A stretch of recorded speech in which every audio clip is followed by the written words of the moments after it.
ये कहानी है विक्रम की। वो भारतीय सेना में सूबेदार के पद पर था। वो वहीं आर्मी कैंप में रहता था। उसका पूरा परिवार पहाड़ों की गोद में बसे एक गांव में रहता था। उसके गांव में अभी फोन या मोबाइल की सुविधा नहीं थी। इस बार विक्रम दिवाली में अपने घर जाने वाला था, इसलिए उसने इस बात की जानकारी अपने परिवार को देने के लिए सेना के कैंप से उन्हें चिट्ठी लिखी। राम प्रसाद जी, राम प्रसाद जी। अरे मोहन, विक्रम की चिट्ठी आई है क्या? हाँ चाचा जी, कैंप से ही चिट्ठी है। डाकिया उन्हें चिट्ठी देकर चला जाता है। बहू, बहू, पिंकी, अरे बेटा पिंकी, बिट्टू, अरे भाई कहाँ है सबके सब? तभी राम प्रसाद जी की पत्नी लाजवंती दूसरे कमरे से निकल कर आती है। उनके साथ ही उनकी पोती पिंकी और बेटा बिट्टू भी आते हैं। उनकी बहू भी रसोई से निकल कर आती है।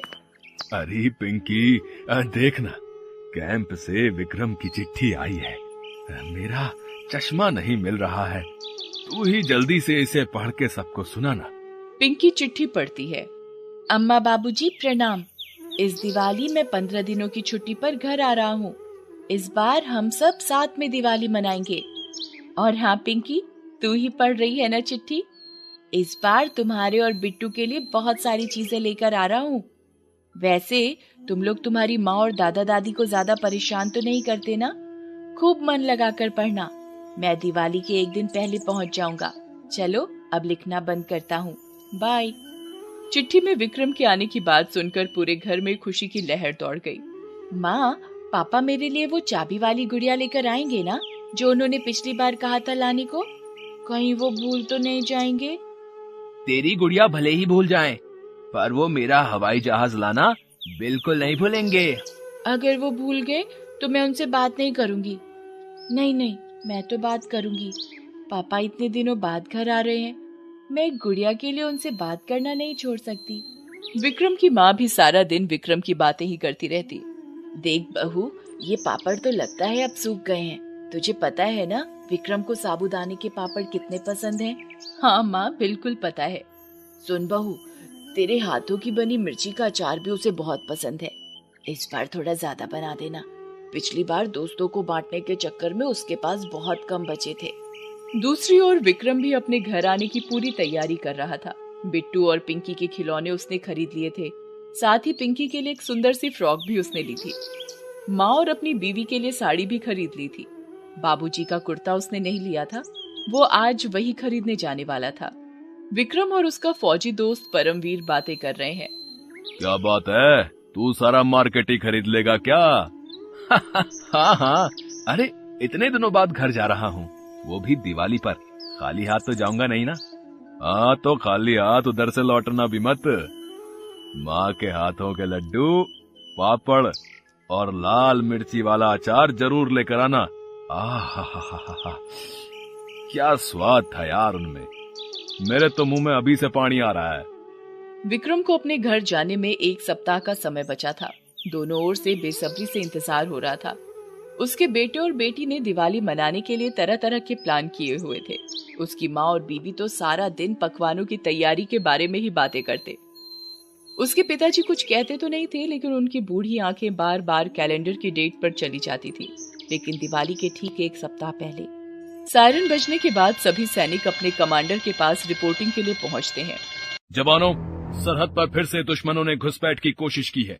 पूरी तरह से युद्ध का माहौल बना हुआ है, इसलिए सभी की छुट्टियां रद्द की जा रही हैं। आप सभी तैयार रहें, हमें कभी भी यहाँ से बॉर्डर के लिए निकलना है। इस बार उन दुश्मनों के साथ होगी अपनी दिवाली। कोई शक? No sir, no sir. How's the josh, hi sir. How's the josh, hi sir. How's the josh, hi sir. Vikram Singh भी अपनी बटालियन के साथ सेना के ट्रक में बॉर्डर की ओर निकल पड़ा।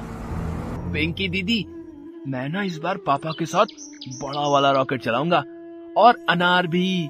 चला लेना। अच्छा, तू रंगोली बनाने में मेरी मदद करेगा ना?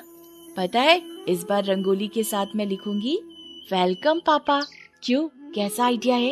एकदम सही आइडिया है, पापा कितना खुश होंगे। इधर बॉर्डर पर भयंकर लड़ाई छिड़ी हुई थी। दुश्मन देश के सैनिक बार बार भारतीय सीमा में घुसने की कोशिश कर रहे थे, लेकिन भारतीय जवान उनका मुंह तोड़ जवाब दे रहे थे। ओए विक्रम, लगता है इन दुश्मनों की छुट्टी करके ही तुझे छुट्टी पर जाना लिखा था। इनको मार कर जाऊंगा तो छुट्टी का मजा दोगुना हो जाएगा यारा। भारतीय सेना दुश्मन पर भारी पड़ ही रही थी। तभी दुश्मन देश के सैनिकों ने विक्रम के बंकर पर धोखे से आधी रात को हमला कर दिया। परमवीर और विक्रम के बटालियन के कई सैनिक उसमें शहीद हो गए। परमवीर भी जख्मी होकर बेहोश हो गया। विक्रम का एक हाथ भी दुश्मनों के बम से उड़ गया। गंभीर रूप से घायल होने के बावजूद भी वो दुश्मनों से तब तक लड़ता रहा जब तक कि एक एक दुश्मन को मार नहीं गिराया। लेकिन इस क्रम में विक्रम का भी काफी खून निकल गया था। वो भी लहूलुहान होकर जमीन पर गिर गया। उसकी आंखें बंद हो रही थी। सामने अंधेरा छाता जा रहा था। तभी उसे परमवीर की धीमी धीमी आवाज सुनाई दी। ओए मेरे शेर, मार डाला सारे दुश्मनों को तूने। एक फर्ज तो निभा दिया तूने। अब दिवाली पर अपने घर जाकर दूसरा फर्ज निभा मेरे यारा। परमवीर के शरीर से भी बहुत खून निकल गया था। आखिरकार वो भी शहीद हो गया। दूसरी ओर दिवाली से एक दिन पहले विक्रम के घर के दरवाजे को किसी ने खटखटाया। उसके पिता ने दरवाजा खोला। सामने उनका बेटा विक्रम फौजी की ड्रेस में खड़ा था। विक्रम अपने पापा के पैर छूता है। तभी उसके दोनों बच्चे भी भागते हुए आ जाते हैं। पापा आ गए, पापा आ गए। पापा, आप मेरे लिए वो गुड़िया लाए हैं ना, चाबी वाली? और मेरा हवाई जहाज आप भूल तो नहीं गए ना पापा? विक्रम की पत्नी और माँ भी इस बीच आ जाते हैं। अरे बच्चों, पहले पापा को थोड़ा आराम तो करने दो ना। आते ही साथ ही तुम लोग लग गए। अरे कोई आराम वाराम नहीं करना मुझे माँ, अभी तो सिर्फ मस्ती करनी है सबके साथ। उसके बाद विक्रम सभी को अपने साथ लाई हुई चीजें देता है। विक्रम की माँ और पत्नी को उसके द्वारा लाई साड़ी बहुत पसंद आई।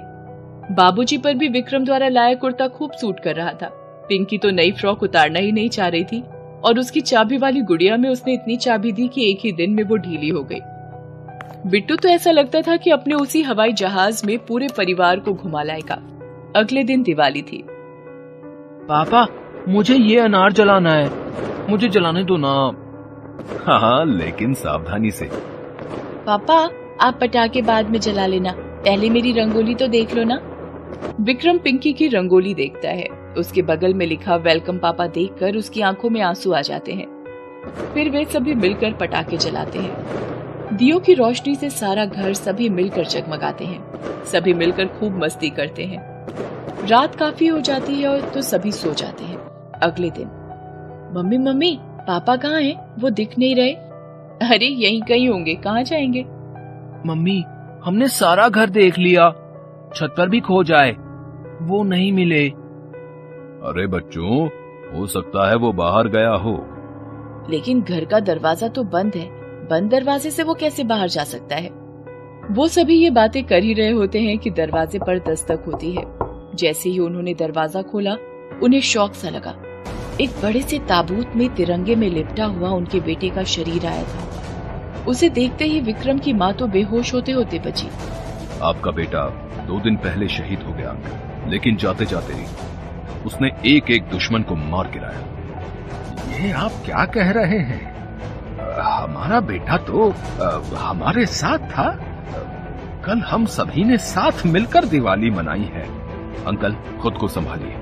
आप विक्रम जैसे जाबाज के पिता हैं। वो 2 दिन पहले ही हमें छोड़कर चला गया। किसी के समझ में कुछ नहीं आ रहा था, लेकिन सामने अपने बेटे के मृत शरीर को झुठलाया तो नहीं जा सकता था।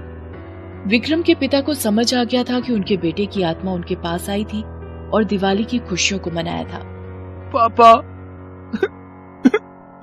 उठो ना पापा, पापा उठो ना, प्लीज उठो ना, मुझे और अनार जलाना है, रॉकेट भी।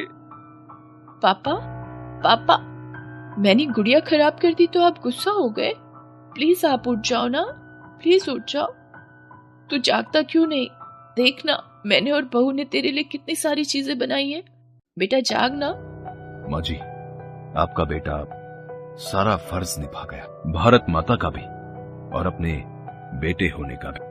उसके बाद उसी दिन विक्रम की बॉडी लोगों के अंतिम दर्शन के लिए निकली। पूरे गांव को अपने इस बहादुर बेटे पर गर्व था और सभी के मुंह पर उसके फर्ज को निभाने और अपने परिवार के साथ अनोखी दिवाली मनाने की चर्चा थी। Thanks for watching.